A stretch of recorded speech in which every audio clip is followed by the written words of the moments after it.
Tonight we're joined by Ander. Good evening, Ander. Evening, mate. You all right? Yeah, sound. So a lot to get through tonight. Obviously, a busy weekend of boxing. So just to inform the viewers, we're going to be covering the Joyce fight. We're going to go through the Nottingham DAZN card, but we're going to start with the Carl Greaves card in Leicester. So, Andy, what I'll do, hand over to you, and then obviously you'll take us through the card. Yeah, mate. Magic card, as you know, I went down on behalf of Last Bell Boxing. Did some interviews, which are on the channel, by the way, guys. Take a look. If you haven't already subscribed to us, do so, and you'll get all of the upcoming interviews and videos that come on the show. You'll get a notification, and then you view everything that we've got on there. We've got lots of back history. So back to Saturday night. Morningside Arena in Leicester. Carl was a little bit worried. Carl Greaves was a little bit worried that the tickets wouldn't sell because there was two massive shows on, weren't there, mate?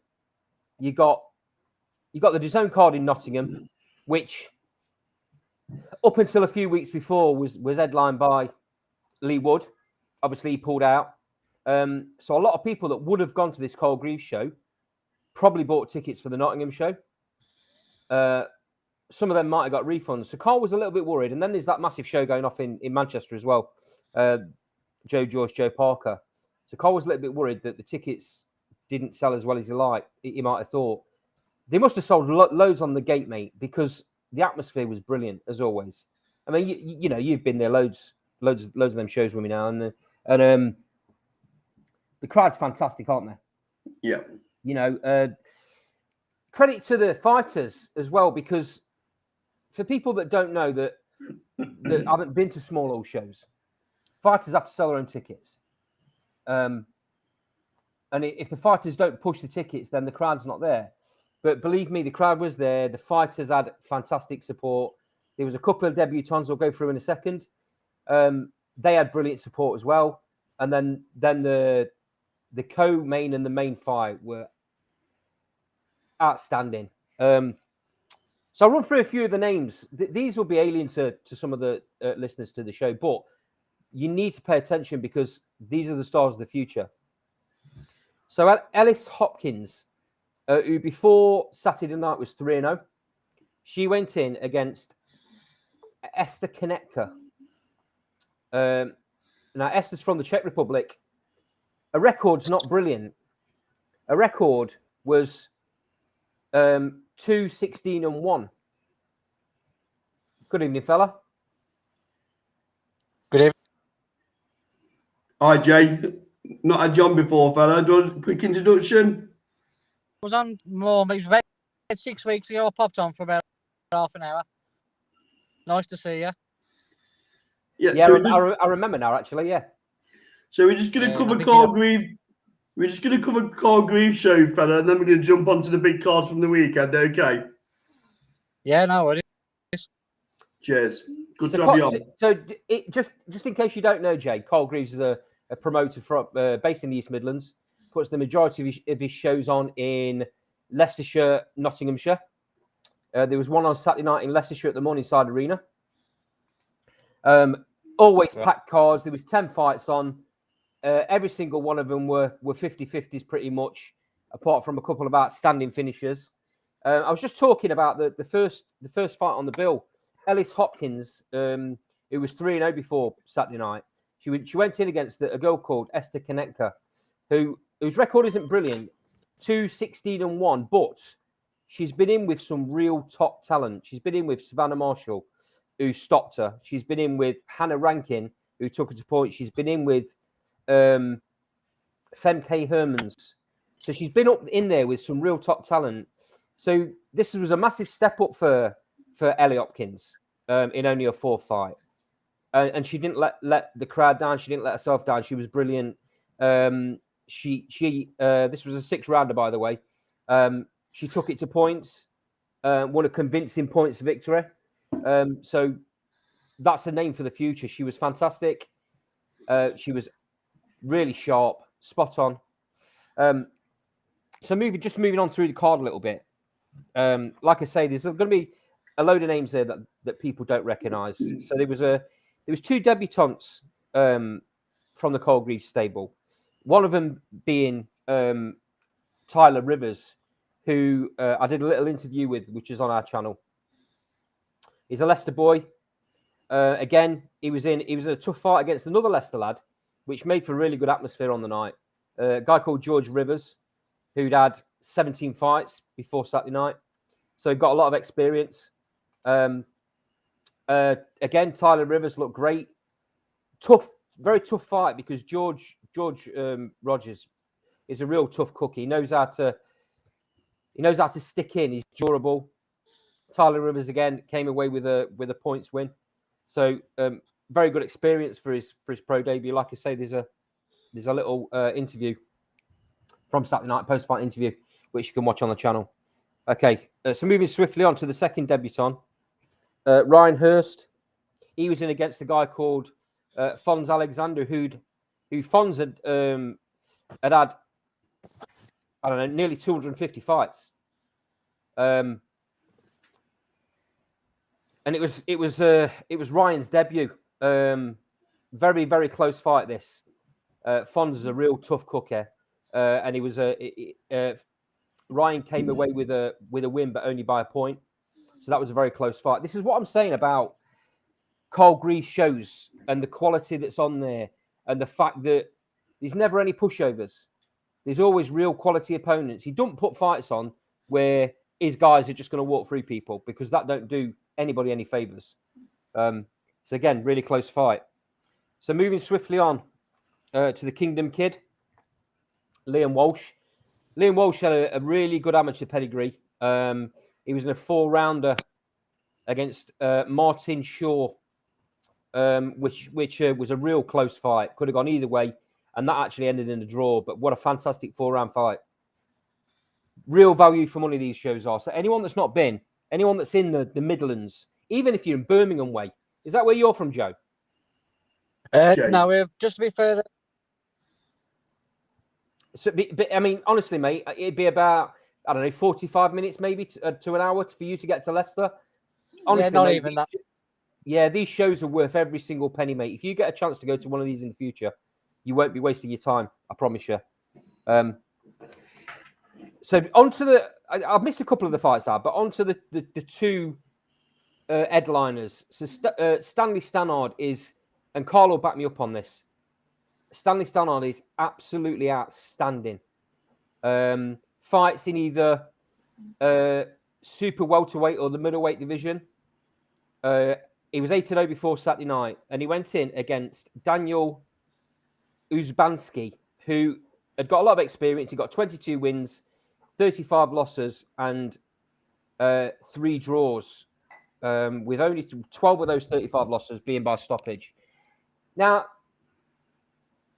I could reel off a number of fighters that you know. Troy Williams is one. There's a number of fighters, I can't remember them all off by heart, but there's about 10 British fighters, British level fighters, that Daniel Uzbanski's been in with in the last few years. And none of them have done what Stanley Stannard did to him on Saturday night. He nearly got him out in the first round with a brilliant body shot, and then stopped him in the second with a fantastic combination that ended with a body shot. I'm telling you now, Stanley Stannard is going places. This lad is winning titles. He's knocking on the door now for a Midland area title, which was being fought for in the main event. So moving swiftly on to that.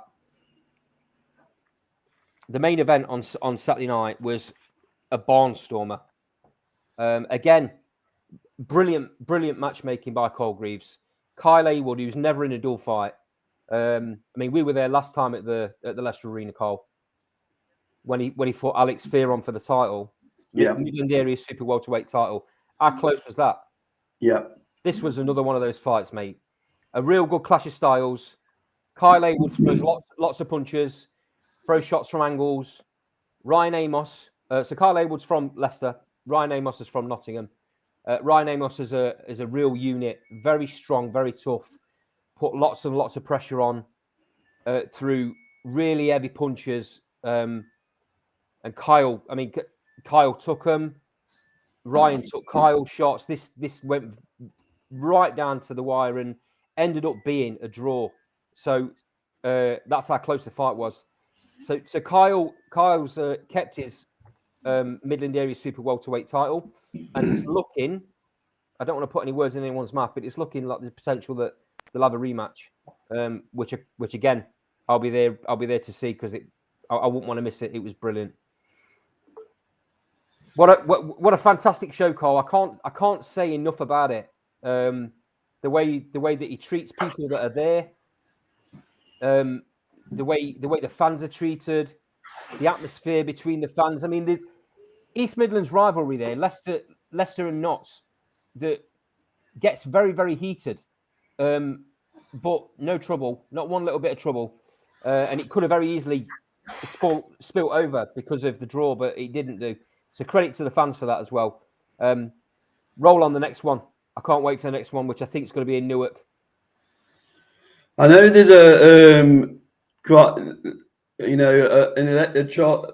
again. I know there's a electrical and gas charge at the minute, crisis of living, but I'm sure Jay can put a bit of light on.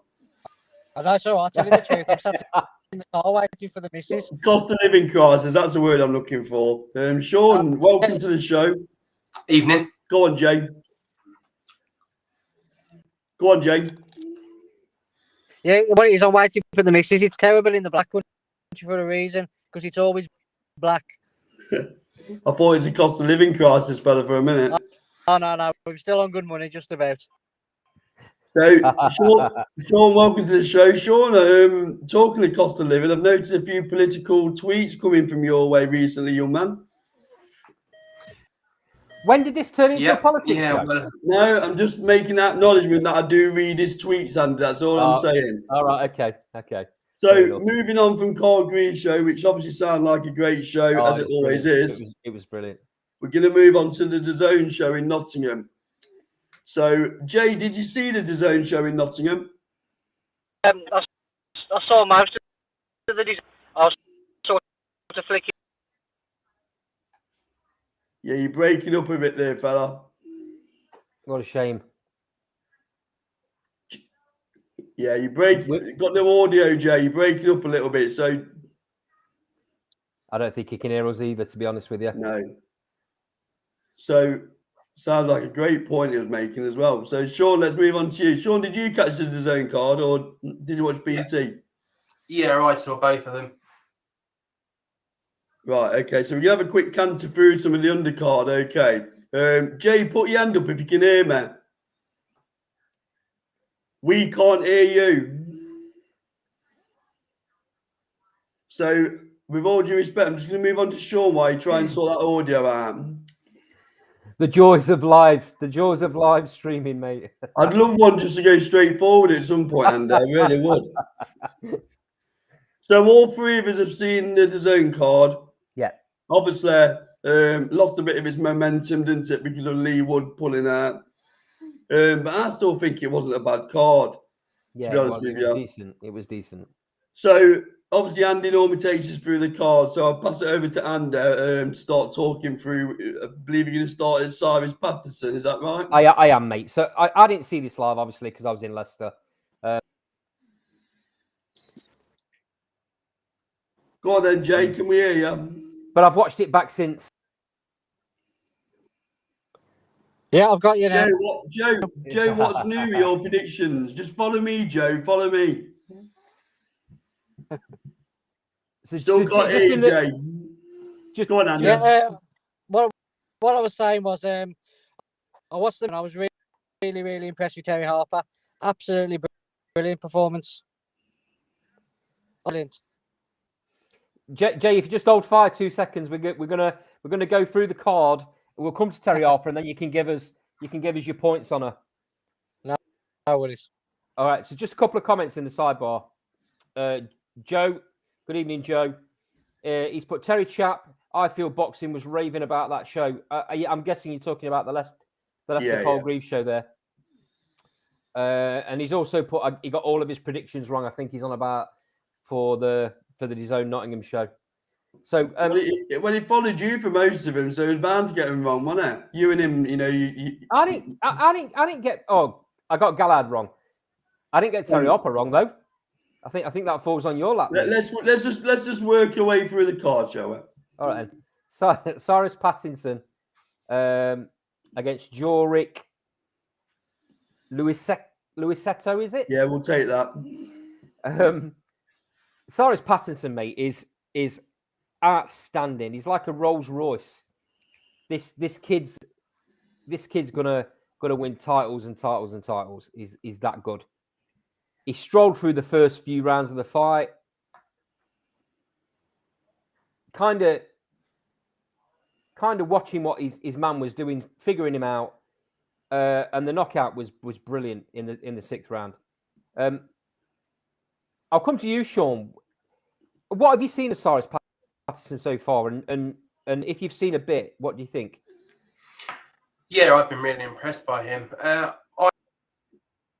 I think out of all the prospects of the group he's in, I think he's the best. And you can see his boxing in the fight, information. Then he went through the gears and got the stoppage. And as you say, I think he's got a fantastic ahead of him, and I think he can probably be a world champion the next day. Good. I agree, mate.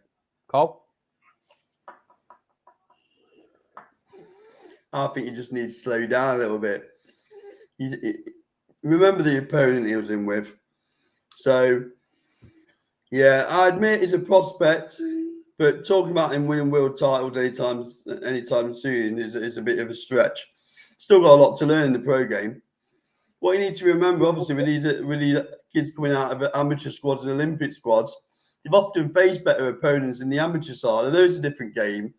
Yeah. But these opponents that have been getting thrown at this stage of the career, let's just give him time to develop. I think he put a bit too much pressure on him by talking about stepping up too quickly. I watched the fight. I wasn't overly impressed with him. He'd done what he was supposed to. Let's see him move up a few levels now. Fair comment. Did you see that fight, Jay? Yeah, I sort of agree with both you guys. I think he got caught way too much in the first 2 or 3 rounds. He was one-way traffic, and the finish was clinical. And you can't ask for no more than that at this stage in front of him. Move him on. Let's see. Okay, so moving on to the next fight, Chev Clark against Marcus. You know what, Cole? You stitch me up. Marcus you stitch me up every single week with these, don't you? This is why you give it me. Should we just call him Marcus? Marcus Koralski. Is that right, Sean? Yeah. They'll get a tick for that. What does Sean know? Obviously, Sean's an educated man. Behave yourself. Not by his tweets, is not. But anyway, moving on. Obviously, this is a cruiserweight fight. Chev Clark was only 2-0 before this. But, lads, he's 31 years old. They need to be pushing him on, and they need to be pushing him on sharpish. At this stage of his career, he's either good enough or he's not good enough. What do you do with him, Carl? You take the Joyce approach, where you move him quicker. You've got to move him quicker. Do you think he's good enough for that? We don't know. We didn't. Well, nobody thought Joyce was good enough. He's just got to prove it, hasn't it? Is it either is or isn't? Joyce had a real pedigree career, though, didn't he? Chev Clark didn't have a bad one, though. But not to the level of Joyce, though. All I'm going to say is Joyce had his doubters, but I would just move him through the levels quickly because he absolutely destroyed that guy at the weekend. Yeah, he did. So time will tell whether he's good enough, but he's in his cruiserweight, isn't it? Not the deepest of divisions really for talent. So I'd imagine you can move him quite quickly. Jay, what are your thoughts? I think he was pretty good. In his, he got clipped quite badly and came through it. And I thought on Saturday he was clipped at 1 or 2 times where you think, but he came through it, and in the end he blasted the guy out. So let's move him. Approach his 31. The interesting thing is with Chev Clark, he has been mentioned with Jake Paul him. So if he's not And his favourite good fighter. yeah, well, if Jake. he's not good enough, £1 Jay, just when I was starting to warm to you and all, mate. Swiftly moving on. I'm not even Jay, I'm sorry, mate. I don't want to disrespect you, but I'm not even commenting. I'm not even answering that. Sean? Just like to see him get out more. I mean, if he's not injured, throw him on Bank and Ben card in a couple of weeks, because his main problems is his lack of activity, and we're only going to see how good he is with the more fights he has. There's quite a few. I know cruiserweight's always the cruiserweight division at world level gets slated for the lack of quality, of depth. But in the UK, we've got quite a decent set of cruiserweight fighters. He's not yet at the level to be going up and those boys, but if he's got any real ambition, he's got to be pushed quickly in the next couple of years to get to that answer. Okay. Yeah. Moving straight on. Solomon Dackers. I know, Carl, you're a big fan. He went up into his first 10-rounder, which is always difficult when you've only had 4 fights and they've only been 4 or 6 rounders. It's always a bit difficult to know how to pace yourself. He might do it in training all day long. You know, he might have 10 rounders in training. It's a completely different thing to. He was in against Ariel Bracamonte, who was a real unit, and he didn't look like he was going anywhere. Carl, break down what your opinion was of Solomon's performance. I was disappointed with Solomon in this performance. You're always going to compare him against Fraser Clark because you're on a similar trajectory. There's a word for a Thursday night. Trajectory. There you go, Sean. You can have that for your next tweet. So Fraser Clark got him out there. And Solomon, I worry about Solomon's punch power. Good mover, don't get me wrong. Good mover, good boxer. But I wonder whether he's got enough pop when you get to the top end of that division to keep the fighters off. That would be my main concern.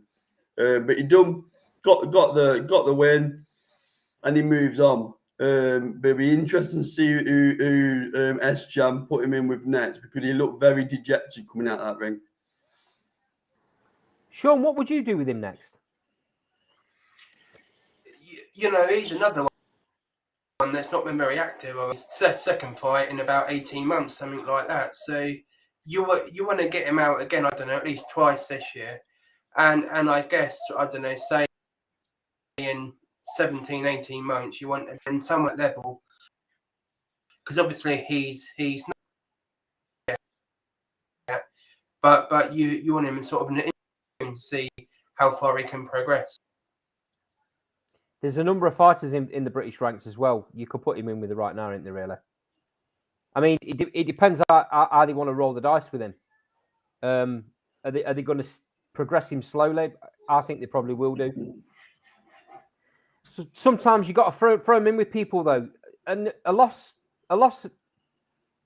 at this sort of level is not necessarily a bad thing. He might learn so much more from getting into a real tough fight.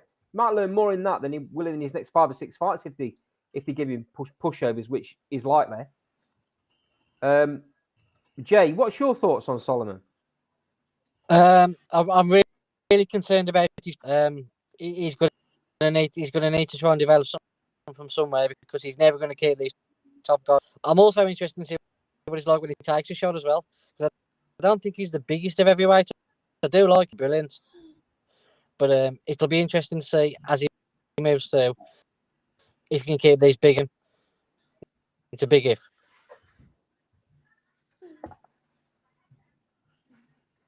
Okay, cool. Cole, do you want to pick the comments up in the sidebar? Yep. So Nilo Connor says that Aaron McKenna is the best prospect in the UK in his opinion. Jack Gladman, good evening, Jack. Clark is in with Skolovsky. There you go, and that's one for you. Next, who's level above Dacker's opponents? And And that's it, Andy. So if you want to move on. Okay. This was a very, very anticipated fight. Hannah Rankin, Terry Harper. We've had real difference of opinions on this one over the last few weeks on the show. Both with valid points, to be honest with you. But how good was Terry Harper? Hannah Rankin didn't even look like she was on the same level. Because she's not, is she? Clearly not. I mean, Terry Harper answered all the questions that you threw. You know, whether she was going to be big enough or strong enough at the weight. She was so sharp as well, carrying that extra weight. She was so sharp. Jay, we'll come to you because you made this point earlier. You started to make this point earlier on. So, firstly, what did you think of the performance from Terry Harper? And then, secondly, who did you put her in with next? Outstanding. I had real big concerns about moving up that much weight, particularly and trying to get a knockout 18 months ago. So I thought, well, is this the right move to be stepping up against it? No, it's the same thing could happen again. But she was awesome, and I think the tactics were brilliant as well. Steppy Ball fan whatsoever, but these tactics on Saturday night absolutely brilliant, spot on. Did what you need to do, kept out of danger. Fantastic. I'd like to see the Jonas rematch. I was one of the few people who think she won that fight the first time. Yeah, I did. But I think that's whether it'll happen with a different promoters, different broadcasters, it's a different matter. But no, I think that's the fight. So, you're talking about the Steffi Ball tactics. There was some footage dropped sneakily about some sparring that they'd done not that long ago. So, obviously, Terry Harper, Steffi Ball, they've had a good look at Anna Rankin. But then again, you can say the same thing about Anna Rankin. They've seen what Terry Harper's got. Quite clearly, though, Steffi Ball and Harper had a game plan, and she stuck to it from the minute one, didn't she? You know, mid-range to long range, and then when she did get up close, she either tied up Rankin up or she spun off. And for the first half of the fight, she didn't get touched. It was outstanding. I've never seen Terry Harper box better. I said that when she fought last on the Leewood Michael Conlon fight, when she'd moved up to lightweight, I said then that I thought she looked really strong at the weight. But she's moved on in another level, in my opinion. Sean, same question to you. How good do you think the performance was, and what would you do with her next? Yeah, I think it sort of went the way that we was talking about. She sort of books the ears off Hannah Rankin. The point last week as well. I don't as much in the weight class than the females as there are the. You can easily bounce in. But yeah, I thought Terry Harper was very impressive. Her game plan was spot on. For her next is Natasha Jonas, but she's obviously got another unification fight. Take Harper. I think they'll wait. If I'm honest, Sean, I think they'll wait until this is for undisputed, and then they'll make it. Yeah. So if Jonas comes through that next fight, I think it'll be made then. Carl, I know you was back in Rankin before this fight. How disappointed were you in the performance? I thought Rankin was poor on the night, if I'm being honest with you. It looked like a good fighter against a bang average fighter, where Rankin tried everything but just couldn't get near Harper. Props to Harper. But I don't know how much it was a good performance by Terra rather than a poor performance by Anna Rankin. So I'd just like to draw some balance here. Right, okay. Because obviously when she jumps in with Jonas, does any of us think Harper beats Jonas? Yes. I don't. Who was that who said yes? Yeah, I thought Harper won the fight. It was close. No, I'm talking about when they fight again, Jay. I'm sorry. Yeah, I think Harper wins again. Well, I don't, and I don't know about you, Sean. Who do you think wins? I think Jonas wins. So we're all saying she's improved and whatever, but only 1 out of 4 of us think she beats Jonas. I think Jonas will knock her out. She's not hard to fight. I know you're saying she's spun off and this and that and the other, but I still think Jonas wins. I think it's a slightly inflated victory by Terry Harper. She performed well, but against Anna Rankin just ran out of ideas. I think you're being a bit harsh, Cole. I do. I think Rankin's been in there with some real top opponents, and she deals with anybody that's not world class. So I think Terry Harper's world class. I think. Oh, come on. No, I think she's a very good fighter. Don't get me wrong, a very good fighter, but I won't put her world class. No, I think you're being a bit harsh. I really do. Like I say, I think that's a career best performance. I think she was outstanding. I think she was outstanding. Bet coming on. I just think she got the touch of her life by fighting Rankin for a world title. Mate, that's harsh. That's really harsh. That's really harsh. That was a poor performance by a world champion. You got to admit that. Only because Terry Harper made her. No, I don't agree. It made her a make a puff. No, we don't agree. We'll see when she gets in with Jonas then. No, I agree with you. I think Jonas beats her because I think Jonas has stepped up levels as well. But Terry Harper's a massively improved fighter. Massively improved. Jonas will win that fight at Cantor. I think it'll be a bit closer than that. Would Jonas have done to Rankin what Harper did to Rankin? And yes, more impressive, should have stopped her. You think so? Yeah. Okay. Yeah. I think Jonas punches a lot harder than Terry Harper. I'll back Cole up there. I do. Terry Harper's got some fantastic skill. Whether she hits quite hard enough to stop the likes of Jonas is another matter. I think it'll be a really close fight, like the first one was. Anna Rankin just plodded forward. Jonas ain't gonna just be plodding forward with her gloves up, is she? No, I know she's not. But it was Rankin's performance in the first few rounds of the fight. I'm just saying, let's calm down on the plaudits. It was Harper's performance in the first few rounds of the fight. Well, let's see if she's good enough to do it against Jonas. All right. Okay. Okay. Moving swiftly on because we're clearly at a standstill in that conversation. This is the one that I got right? Yeah, you did. Yeah.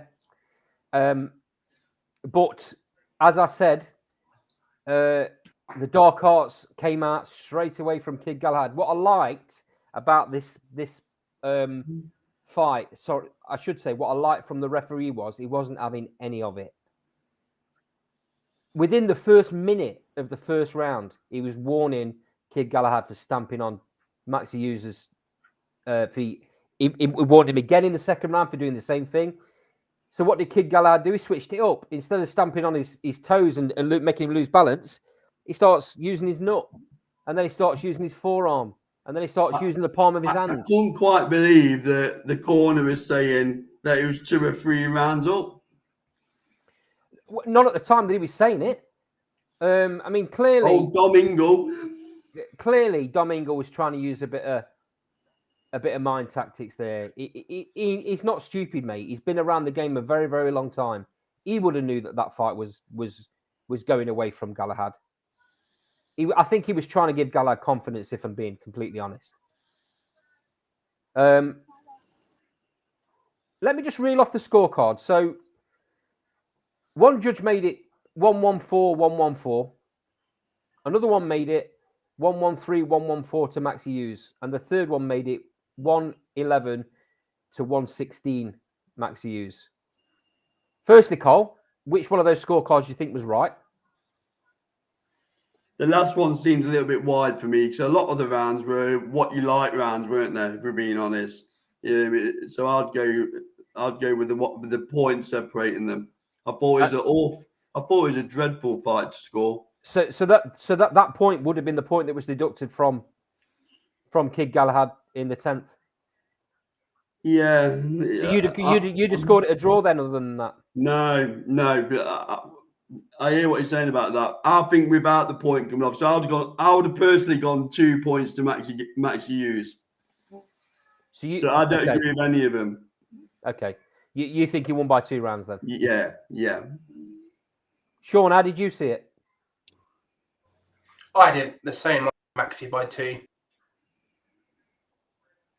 What do you think Galahad does from now, Sean? That's 2 fights in a row he's lost. One he's got knocked Begins out with cold. R and ends in S. that that knockout was dreadful against Kiko, and then he's coming against Max Hughes, who, by the way, he was belittling in the press conference prior to the fight. He clearly thought he was coming in, he was going to walk through Max Hughes. What did I tell you, Andy? What did I say at the press weigh-in that I went to on Friday? Yeah, that he was. Well, I was at the matchroom weigh-in, and normally when a fighter comes on stage and they're waiting for their turn on the scales, just kind of stand back a little bit. Whereas Galahad went straight up to the scales and almost was itching to get on them scales. So I would suggest, even though he's come up a weight, he's probably still tight. It was very agitated on stage. So that told me. Was he taking on plenty of water weight as soon as he got off the scales, Carl? Yeah. But they all do that, but he did, yeah. But he looked, I said to you on WhatsApp, Andy, didn't I? He looked very dry at the weight. He still looked very dry at the weight. So, who knows what's next for our Barry. So Sean, I don't know whether you gave me an answer. What do you do with Galahad next? Do you think he retires? Yeah, I do ultimately, because he's never going to become. If he can't beat Maxi Hughes at lightweight, isn't going to go up and hang with the other guys as he's the weight above. So I can't see what he can do. I mean, I don't know what money he's made in the sport, but I can't see him at the elite level that he thinks. He's just a sort of domestic gatekeeper for me now. Has he ever been elite level, Sean? No. Well, elite level boring. That's about it. I mean, he wins his world title against, without being disrespectful, a shot Jazza Dickens. Would it be fair to say? Jazza Dickens weren't the fighter in that fight that he was against Lee Wood in that golden contract for absolute certain. And then his first defense, he goes and loses. So I don't know. It's tough. He's got to sit down, I think, and reassess his career. Jay, first and foremost, we didn't get a prediction off you last week. How did you think the fight was going to go before it took place? Oh, I bet you thought Maxi Hughes was going to win on points. Oh, yeah. How did you guess? No, I actually win, to be honest with you. And he done me out of a couple of quid on an accumulator, so his next fight might. But no, I think he's a wasted talent. I really do. I think he's got all the attributes to be a bad tactics from the corner on Saturday night. Very bad tactics. They need to get in and rough Max Hughes. He's a really underrated boxer. He's slick, he's southpaw, he's in and out. He's thought class, but he stretches the imagination. But he's going to be elusive and hard to hit. They needed to jump on him and took their time, try the dark arts. I mean, I think what's next Jay, for him is trying. I thought Sean O'Hagan did a good job in Max Hughes' corner. I normally go in on him, but to be fair, he got his tactics bang on with Max then. Yeah, very good. Do you think, same as Carl, then, that Galahad's corner just read the fight completely wrong? Absolutely. I mean, to be honest with you, I stopped watching over to watch the Joyce fight, but even then, I had Maxi Hughes one or two rounds up, and I was amazed at the amount of people that had Galahad up, and I was thinking, hang on a minute, it's not. And then when I saw the scorecards about 20 minutes later, I was like, yeah, I think I had that right. But now, again, as the further the fight went on, he was falling more and more behind. I think he was as well. And the way they stormed out the ring afterwards tells you that they got it wrong. You know. Oh, absolutely. That's Dominic Ingle down to a T. He's always been that, and he always will be. Well, it tells you that they actually think they won the fight. Yeah.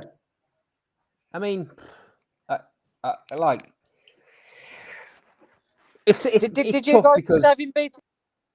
Did you guys have Galahad beating Warrington when they fought? What do you think? did. What do you think?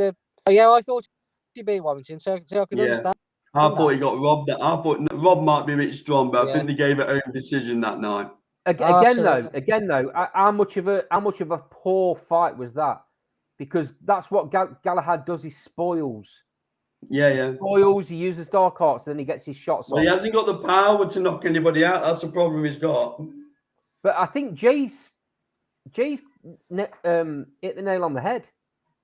He's probably a much better boxer than he's shown in his career. He's got the skill. The problem is he concentrates too much on spoiling. Like, all I kept hearing from Domingo was, don't give him anything. Don't give him anything. In other words, stay tight, stay tucked up, spoil.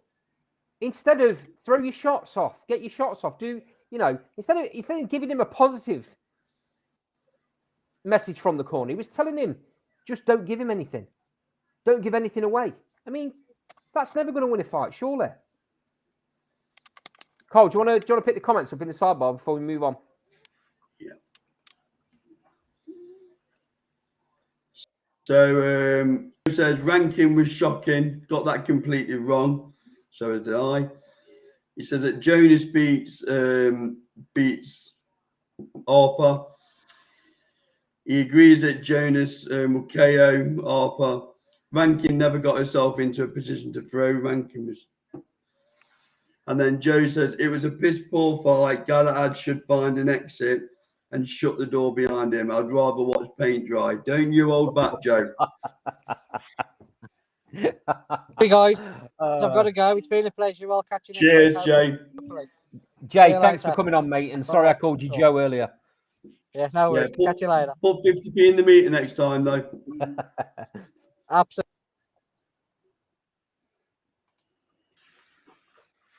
Right, so let's move on then to an absolute barnstormer. So obviously Saturday night you had George versus Parker for WBO. So Andy, take this one away because Andy, have you had a chance to see this yet? Unfortunately, mate, I've only seen the knockout. Right, let me come to Sean then before I give my version. So Sean, I take it you've seen this fight. You said you did, didn't you? Yeah, I've seen it, yeah. So what was your prediction?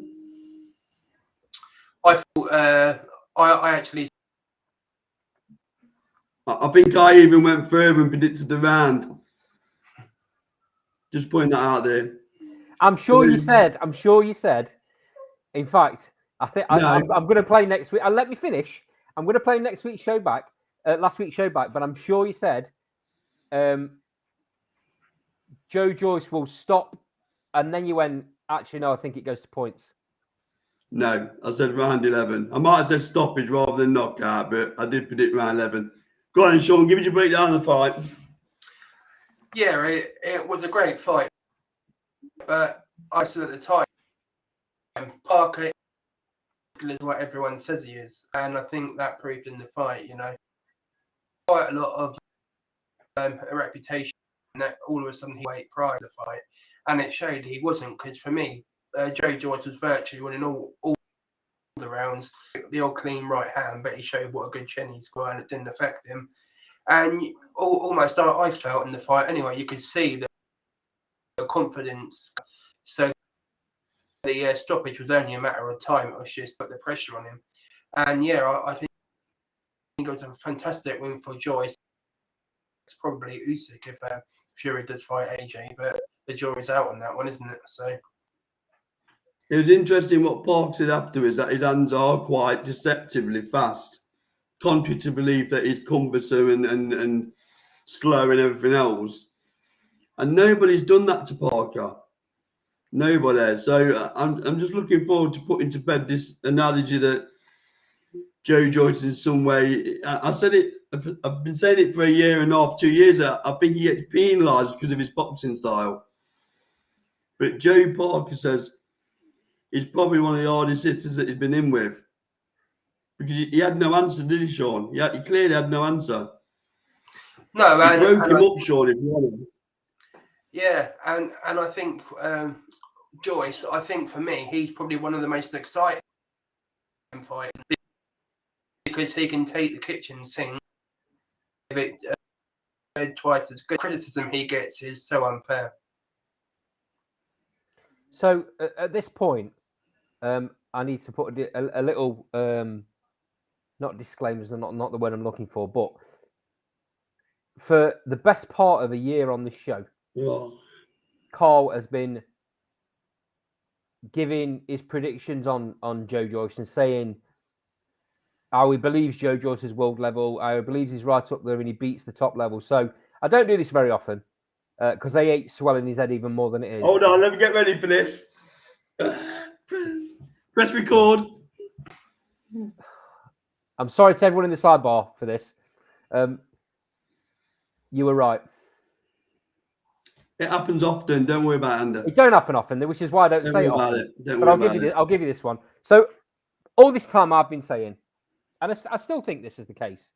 He is too easy to hit, and he is quite predictable in his game plan and his tactics.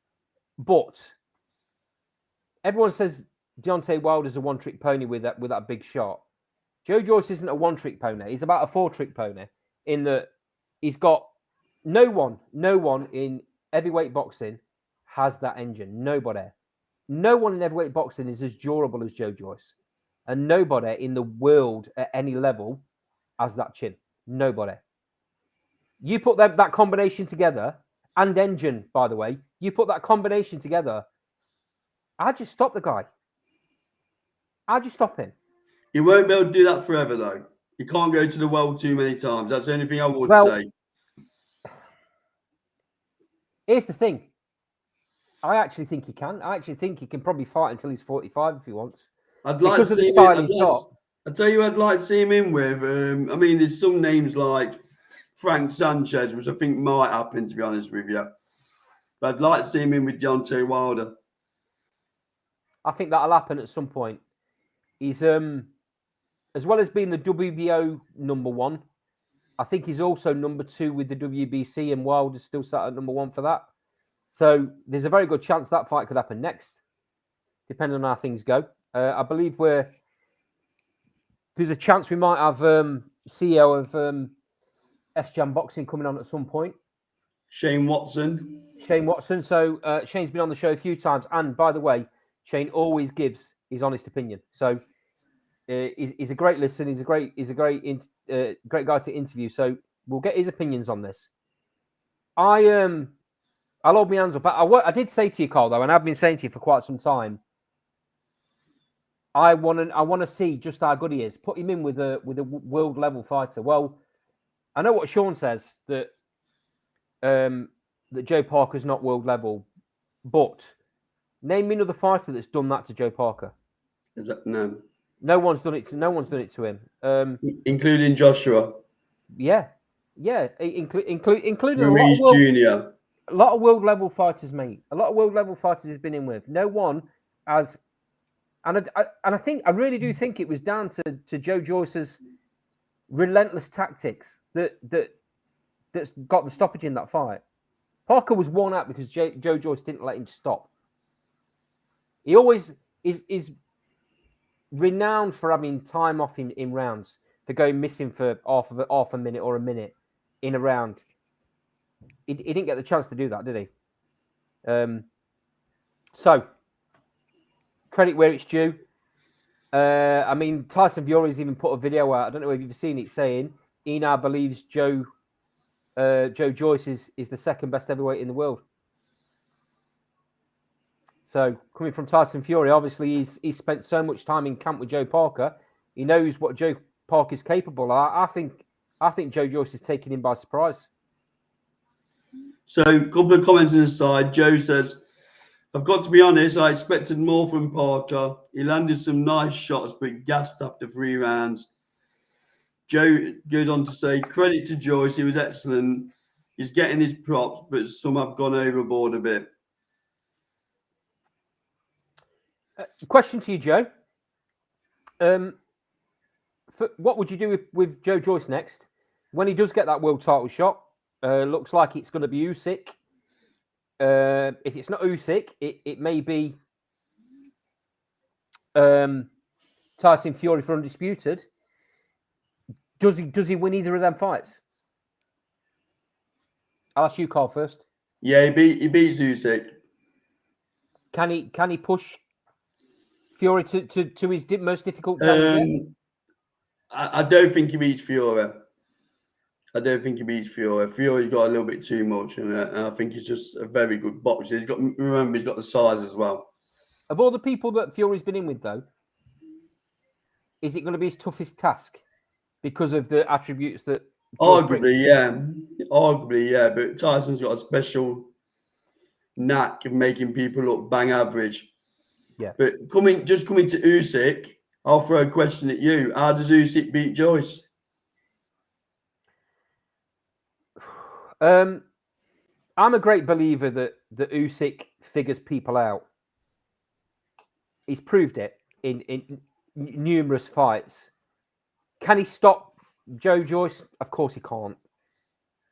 The only way that Usyk beats Joe Joyce, and he's capable of doing it, by the way, is to box him and move and use his ring craft, use his IQ. Basically, it's all down to whether he's going to be able to do that for 12 rounds. He won't stand in front of him, because why would you? He'll box and he'll move. And Joyce ain't gonna gas like AJ did. No, exactly. But that's what I was saying. Can he do it for 12 rounds? Because AJ gave Usyk time off. AJ gave Usyk time to recover. Joe Joyce won't do that. It's just whether carrying that extra weight, moving up from cruiser, whether he can do that constant, because he will have to do it for 3 minutes of every round to win the fight. And it won't be a pushover by any stretch, and he'll be in a lot of trouble at certain points in the fight. He is capable of winning that fight, though. Usyk, he's that good. Does he win it? My opinion's changed a lot since I gave this opinion 2 weeks ago, right? And I said Usyk wins the fight. My opinion's changed since I've seen the result. Even though I haven't watched the fight fully, since I've seen the result, my opinion's changed, because now, in my head, Joe Joyce has proven he's that level. He's proven his world level. So it's a very, very close fight. I think Usyk still wins it, though. But it's very, very close. What about you, Sean? Who would you go? If we have the edited version, it would be great. Who would you go for? Got a better chance against Fury. I think he have a fighter will. I don't think we've ever seen Fury in with someone that's pushed him properly for the whole 12 rounds, where he's sort of swarm. And I think Joyce would do that to him and even potentially stop him in the 11th or 12th. So in the sidebar, we got Benny Boxing. Good evening, Benny Boxing. Usyk for me beat Joyce. His skills are naturally unbelievable. And Joe goes on to say he believes that Joyce runs over Usyk. Fury's a step too far in his opinion. Not sure what's next for Joyce. Benny Boxing goes on to say, I would love to see Joyce versus Wilder. That is a proper fight. I actually think that Joe Joyce stops Deontay Wilder in better fashion than Tyson Fury did. Just if Wilder lands, I'd love to see what happens if Wilder lands. Yeah. Oh, that's a massive thing. That's a massive thing with anyone that Wilder steps in with. Obviously, Joyce hasn't got the movement that Tyson Fury had. Clearly, he gets hit too much. Deontay Wilder will land on Joyce. Absolutely no doubt about that. It's how Joyce takes it. If he takes it, then Wilder's Wilder's trouble. in a whole world of pain. Right, coming on to the last topic of the night then. Don't know where to start with this one. Oh. So it would seem that in the UK media today, it seems Tyson Fury initially said Monday 5 p.m. was a deadline. And then the Magic Man, Frank Warren, convinced Fury to keep the options open until Thursday 5 p.m. today, allegedly. Yeah. I guess the question I'm going to ask Sean first is, does it happen? No, So what's all this bargaining? Is he going to fight? Is he just using it as a smoke screen to fight Manuel Char? yeah. All of that level. I really don't think it's going to happen. You know, we've got all this back and forth. I had it 18 months, 2 years ago, before the wild registration thing. I just think it's all a bit of fun. I can't see it happen. So if Joshua isn't going to fight Fury next, do you think it's a world tour with his own then? Well, what? Since he lost to Usyk, he's going to fight for the IBF title if taken, because he's the poster boy. So whatever happens with the belts, I champion again. Okay. And coming on to you, same questions really. Does it happen? If you don't think it happens, where does Joshua go next? We know where Fury's going. First and foremost, mate, I haven't watched a soap on the TV since I was a kid. EastEnders, Coronation Street, Neighbours, Home and Away, Emmerdale. This beats them all, mate. They could make a 10-year series on these two talking absolute bollocks. Not only the two fighters talking absolute bollocks, but the two promoters talking absolute bollocks. So I don't know whether you heard it, but yesterday, was it yesterday? Was it today? Yesterday, Frank Warren went on. No, it was today. Sorry, Frank Warren went on TalkSport this morning and basically said everything's agreed. Even DAZN, we've gone to DAZN Direct. They've agreed. We're doing a joint promotion. We're doing a joint broadcast. The contracts with AJ and Eddie Hearn to sign. They just haven't signed it. Right. So automatically you think, well, what's going on? Why is Eddie Hearn and AJ not signing this contract? Then you get an interview this afternoon with Eddie Hearn. And to be fair to IFL, they put it on him. And asked exactly what I've just said. Asked the exact same things. And Eddie Hearn says, well, 80% of what you've just said is false. So who do you believe? You got Eddie Hearn as Joshua's promoter saying 80% of what Frank Warren and Queensbury are saying isn't done. They're saying it's all completed and done and just ready to sign off. They said, Frank Warren said that they'd had the contract for 12 days. Eddie Hearn says they only got the contract Monday and it was a load of crap and they had to rewrite it. So, I'm to be quite honest with you, mate, I'm sick of hearing it. Yeah. I'm sick of hearing the slaver. I'm sick of hearing this, that, and the other from each camp. Yeah, they're playing nicely. Frank Warren's lads talking to Eddie Hearn. You know, they're having cups of tea and George, they're having cups of tea and whatever, biscuits around, down the local cafe or whatever they're doing. To be quite honest, I could not give a shit what you're doing. Make the fight or don't make the fight. I'm sick and tired of hearing it. Tyson Fury, just go off and fight Char. Just go and fight Char. That's what going to break your sweat for 2 minutes, is it? Let me just pick some comments up on the side before I lose them. So Jack Gladman says Fury versus Char would be justice in a way after our WBA robbed Char. Joe says the fight didn't happen because Joshua and Hearn don't want the fight. If they did, it would be signed. Benny Boxing says, I think Fury has used AJ to put the spotlight on himself for an easy fight against Char. Sorry, Joe, but they've signed the deal for what's being said. Not sure what else they are waiting for. So Benny Boxing seems to think it's all done and dusted. It's all signed. Joe said, big cross-promotion fights don't happen when Earn's involved. Facts. And Jack says, Jack seems to think that Parker's... Right, anyway. Joe says, Joshua got handed a Willy Wonka golden ticket. If it's not made, it's on them. So what's Jack Gladman saying there? I don't know, Jack, do you want to jump on? Because he's saying, he's saying Parker's manager said AJ signed a contract in 6 hours. He doesn't believe AJ wants it.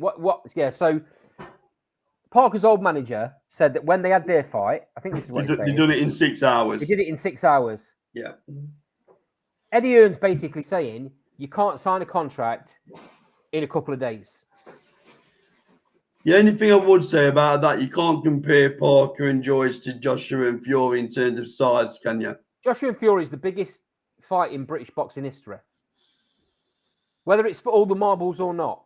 I just think, from a British boxing standpoint, Andy, I think they're in danger of killing the fight because it's going to get to the point where worldwide fight fans are going to go, we've been here a couple of years ago, we've been here now, so if they don't fight this time, they raise it again, I don't know, 18 months' time, people are going to get switched off to it, and it could affect pay-per-view figures.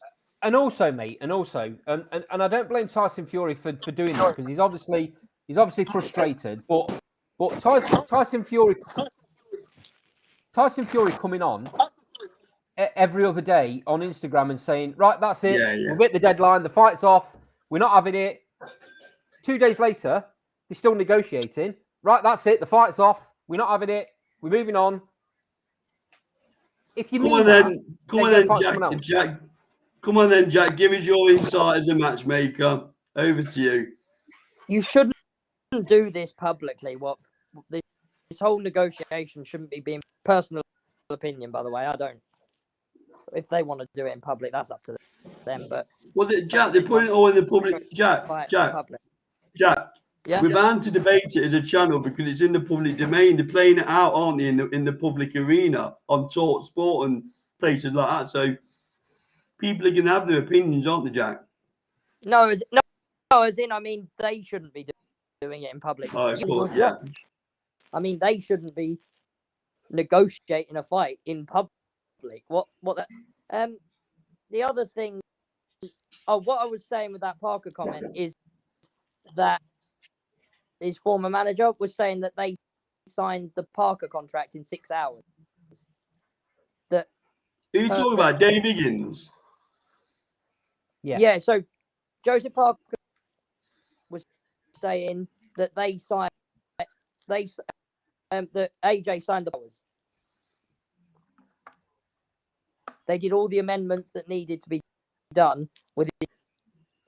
He said that in an interview with some New Zealand channel. Right. So he Joseph Parker basically came out and said he doesn't believe that would have been the Sorry? Say again, I was just saying, for Joseph Parker, Joshua, like winning the lottery for him, that fight, so keen to sign it. You could argue, Sean, that was his breakout fight on a global stage, wasn't it? No, Is it a fair comment what Joe's put in the sidebar that whenever there's a cross promotion being dealt with, it never gets done if Eddie Earn's part of it? Is that a fair comment, Carl? Froch Groves did. To a degree. He likes to be the A side old Eddie Earn, don't he? To be honest. But Jack, does this fight happen or not, in your opinion? I honestly, I know so far and the little bits that aren't public, I don't think anyone in boxing knows. I don't think Eddie Hearn knows if this fight's happening. I don't think Frank Warren knows. I genuinely, I don't think it will. So I think I think the clock is against them now. Yeah, that's a fair point. Well, Fury's definitely fighting on December 3rd, regardless. So that's why he's pushing. I'm guessing that's why he's pushing to want this signed and sealed and delivered ASAP. If I was Tyson Fury, though, I'd leave it to Frank Warren and leave it to the lawyers and just get on with training. Just train anyway, because you're going to be training for a fight. Train anyway. And then when it is signed, sealed, and delivered, then you can get the sparring in to suit your fighter. I just want to pick up on something that's been said in the sidebar from Benny Boxing. I honestly believe Fury's used AJ to promote himself against the lesser opponent. I think Fury is playing a cracking game. Have an easy tune-up fight. Sell it by using AJ, and then fight Usyk for undisputed. I want to dispute that a little bit, Bennett. Tyson Fury doesn't need AJ to promote anything. Are you forgetting that he sold Wembley Stadium out in minutes just by himself? Nobody else was in that press conference, by the way. Where was Dillian White? He wasn't there. What did Dillian White do to promote that fight? Absolutely nothing. Tyson Fury sold 90,000 seats on his own. And by the way, none of the undercard was announced by that point. He sold 90,000 tickets with no undercard, just off the name of Tyson Fury. He doesn't need AJ. He doesn't need AJ. He does know Tyson Fury. He's not stupid. He's a good businessman. He knows that him against AJ is the defining fight of this era. Even though it's not for undisputed, because of how big both fighters are. AJ's lost a little bit of that enigma, that sparkle, because he's lost a few times. I don't think it is a defining fight now for this era. Now AJ's gone and suffered them losses. So I think for Tyson Fury it is, because people are always going to say, "Well, you never fought AJ." If he doesn't fight him, people are always going to say, "You never fought AJ." But people will say that if you don't jump in with Usyk. Yeah, but he will, won't he? After this, We don't know that, do we? We don't know anything, to be honest. Yeah, we do, mate. That fight's happening. That fight's happening. Usyk's just injured. That won't be a struggle to make, because Usyk will sign anything. He's not scared. Let's see. One thing I would say, though, is that this probably will be debated by a lot of people. I doubt many would agree. But I still think, this in particular, Fury needs Fury, even though Fury's got the belt. Because I think it comes down to legacy. And as much as AJ's been the golden boy, he won the Olympics, all the attention becomes sort of the 4-belt champion or 3-belt.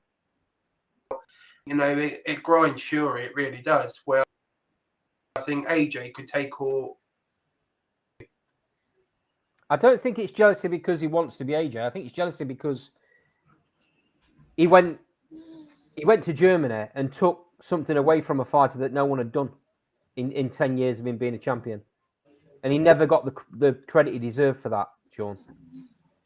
That's what annoys him. And if he hadn't have gone and done that, by the way, those belts wouldn't have got split up and AJ would never have become world champion. And he never got the touch with Charles Martin. Yeah, exactly, yeah. But I suppose on the flip side, you could say that if A. Charles Martin, I know you're saying he couldn't, boxing wouldn't be where it was now. I mean, who's to say that someone else? You're right there. Wouldn't it be Klitschko a couple of years later and all this happened anyway? I just think the way Fury's putting all his videos out there, it just seems that like he's doing what AJ's achieved, even though arguably. I think he's arming his brand at the minute, Tyson Fury, a little bit, because over the last 5-6 years, he's done a great PR job, hasn't he? Rightfully so. But I just feel like these videos, you know, whoever's advising him, like Andy said, just get in the gym, Tyson, and just get training. Because you're coming across a bit bitter and it's a bit stupid. Keep putting these videos out where he's retired, he's not retired. He wants Del Boy, then he wants someone else and Char, and he's got a deadline on Monday. Oh no, it's Thursday, and it's too much. It definitely turns. I mean, I can't speak for any of the boxing fans. It definitely turns me off of being interested in the fight. 2 years ago, I was shouting for this. This is going to be amazing. Let's have this for undisputed. And to be quite honest with you, mate, I couldn't give a less. Give two hoots whether this fight happens or not now. Oh, I still want it to happen, don't get me wrong, but I just believe Tyson Fury pays both Warren and Aaron, let's have it right, to promote him. So leave them to be the mouthpiece. Yeah. And you get on with what you are, a fighting man. Well, like I mean, you keep telling us. Tyson Fury knows because he's not stupid. He studies boxing, mate. He understands the way boxing works. He's just trying to, rightly or wrong there, he's trying to push. He's applying the pressure. Yeah, he is. He's trying to push Eddie Hearn and Joshua into signing quickly. Because he probably thinks if he doesn't, that if they have too much time to think about it, they won't want the fight. I think that's genuinely what he thinks the case would be. Whether that is the case or not, Joshua's come out publicly and said he wants to fight. I've got no reason to doubt that. But it doesn't look good either way, in my opinion. You know, Eddie Hearn put an interview out not 2 weeks ago saying this fight doesn't happen. You know, and now he's in. I'm right, aren't you, Sean? And now he's in talks on other interviews saying, "Oh, I'm getting on really well. You know, with George Warren. We're talking so well, and negotiations are going really well. And I don't want to badmouth. I don't want to badmouth Queensberry. What? Since when? That's all you've done in the last 5 years, and they've done the same to you. You hate each other. All of a sudden, I'm just going to pick some comments up on there. So Jack Gladman says, if Fury fought Vitali after Vlad, Wilder would never have had a belt. Benny Boxing says, I want the fight, but agree it is absolute rubbish. The shenanigans involved. I nearly read that then, Benny. Joe says, you've got to take what Fury says with a pinch of salt. The bipolar kicks in and off he goes. Benny Boxer says, laugh out loud. True, Joe, but I am a fan of both Fury and AJ, but got to agree with what's being said. Fury's not helping himself with the posts. AJ's been very quiet. He's doing what a fighter should do. He's letting his promoter deal with it. Is he being too quiet, though? Does he need to come out and say, look, this will get made. It's just a matter of time. Does he need to come out and say that? I mean, I'm not in the DAZN camp, but I do think Eddie Hearn's a bit torn on this. Because obviously AJ's just signed that big new deal with DAZN. And if Fury goes and smashes him, it does affect his commercial value. Well, of course it does. Yeah. So I think AJ's saying, get it signed, Eddie, get it signed. And I think Hearn's going, hold on a minute, because he's got a bit of a vested interest with DAZN. Do you think that the game plan, perfect game plan for Matchroom Boxing and Eddie Hearn would be to take AJ off, to fight around the world against people that he knows he's going to beat, 4 or 5 fights, make a load of money, build his brand back up, and then maybe get a mega fight? Let's have it right. If Frank Sanchez can sit at number 3 in the WBO, that tells you the sort of opponents AJ could go whistling around the world and fight, build himself back in a certain governing body, whichever one he wants, and then either take the Fury fight or take another world title shot. Because who's Frank Sanchez fought up to now? Answers on a postcard. Absolutely nobody. These rankings, these world rankings, mate, are atrocious sometimes.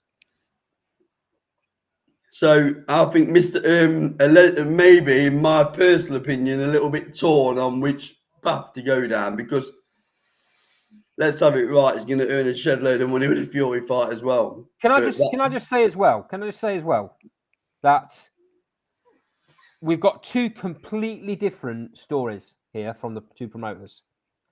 Two completely, not even close to being the same. You're not even saying, well, it's all signed, sealed, and delivered, and we're just disputing on one tiny little thing. They're not saying that. One of them's saying everything's done, all we need is AJ's signature, and the other one's saying, well, actually, no, 80% of it's not done, and the contract was crap, and this, that, and the other. So one of them's lying. One of them's blatantly lying. Which one is it? Who's blatantly lying? Is it Matchroom and Eddie Earn, or is it Queensberry and Frank Warren? Who's lying? One of you. Commenting aside from Jack, Sanchez fought a Jaguar car. Okay, Jack, I take it all back. Not. Joe said, don't forget Earn's been saying it's not about the belts. So I can see Joshua versus Big Bang Zhang at the Bird Nest. Wow. It's not about point though, is it? You know? I definitely can see the point though, where people are say if it is Char, and that's always been the plan from the start. You would never fight Char at the Millennium Stadium because of the backlash it would get. So then using AJ for support or whatever it would be, all of a sudden Char's a dreadful fight though. Oh yeah. Isn't it, Sean? Is it dreadful? Sean, how would you market that fight? I mean, I know Tyson Fury is a big enough name in itself. Yeah. And that you sell stadiums out. But I'm struggling to get up for that fight. And I'm a big Fury fan, you know, but wow. After having that carrot dangled regarding AJ, for him then to jump with Emmanuel Char. But I think even Sorry, Sean, carry on. I was just going to say, I think that's the narrative they'll push. They'll keep pushing AJ's going to fight Joshua, or to 2 or 3 weeks before tickets are going to be sold. Then they'll say AJ, and then that will be the announcement. Because they will never in a million years give a 6-week build-up. But that's just it. Maybe I'm being cynical, but just that's what I think is going on. I don't think fight fans will stand for Manuel Char. I'm not so sure. He'll probably still sell Cardiff out, to be honest. He can sell Cardiff out by fighting, I don't know, Joe Bloggs from the Nag's Head, because he's Tyson Fury. In the same way that AJ can do exactly the same thing. AJ can sell Cardiff, Principality, or Wembley Stadium out by fighting nobody. Tyson Fury can do exactly the same thing. So this narrative that he's using AJ's name, I'm not buying that, because he don't need to. He's Tyson Fury. Yeah. He's the best fighter of this era. Arguably. Definitely one of the biggest names. And he's proved that by what he just did at Wembley Stadium on his own. So a couple of comments on the side. For me, would AJ be remembered more for taking a chance on Fury fight, or sell his soul and fight on a world tour? That's his guarantee to win every fight. So can I comment on that, Cole? Yeah. AJ, in 20 years' time, when they talk about boxing eras, if AJ doesn't fight Tyson Fury, he will not be rated as a top heavyweight. Even though he's been world champion twice, he will not be rated for this era if he doesn't fight Tyson Fury. He can go off and fight another 10 people and win 10 fights in a row. If he doesn't fight Tyson Fury, he will not be rated in this era. Even if he loses, he'll be rated better for taking the fight than not taking the fight. Look at how Riddick Bowe's slated. Yeah. For ducking. He's slated, isn't he? And even Mayweather and Pacquiao was slated for leaving that fight too late in their careers. Yep. So Joe says, why would you go to all the trouble sending contracts, making concessions on the TV rights just to fight Char? You'd have to ask Fury that. Cedric Sports, good afternoon from Canada. I thought you was in Bulgaria, Cedric. Is that not the case? Or are you back home now? And then Jack Gladman says, Char has 4 losses, 3 of which are former world champs. It's a myth. He's bad. Oh, Jack. No wonder you got off camera. That is a true matchmaker. You got a percentage on this or something, Jack? Are you involved? Benny Boxing, 100% agree. He would definitely be better remembered for taking it and losing than Ducking. Joe said Joshua's resume has more holes in it than my 9 North Face jacket. You've got your own style, Joe. Char's not even a top 20 heavyweight. Gladman's having a laugh. It's a disgraceful fight. Well, Yes. And Sean, you know what I think about Babbage. So that tells you where I put Char. Yeah. Yeah. Okay, so last question then, Carl. This AJ fight don't get made. Let's just say this AJ fight don't get made. You clearly don't want him to fight Char. Who do you want him to fight? Well,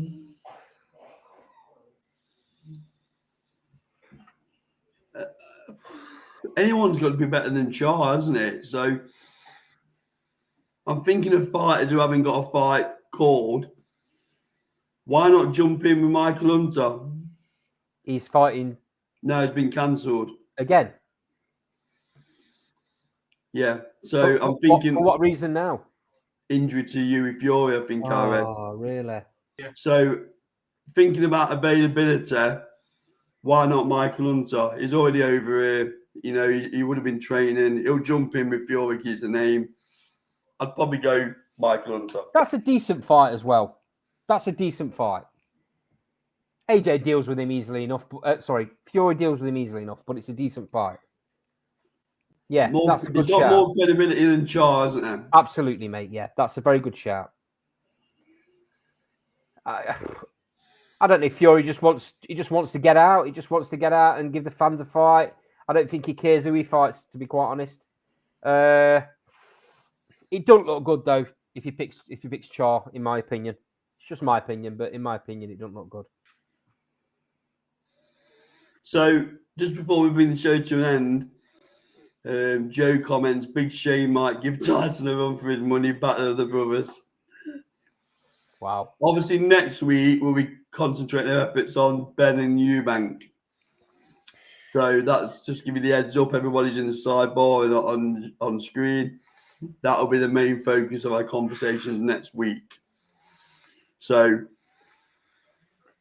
any questions, anything you want to raise, Sean? Any topics in the sidebar that you wanted to have a quick chat about before we finish? Please post them now.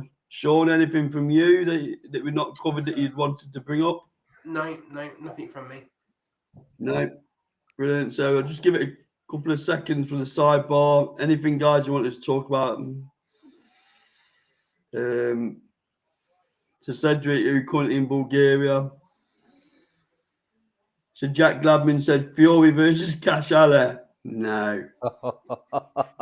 Oh, Jack. Keep taking your meds, mate. Are you sure you're a matchmaker, Jack?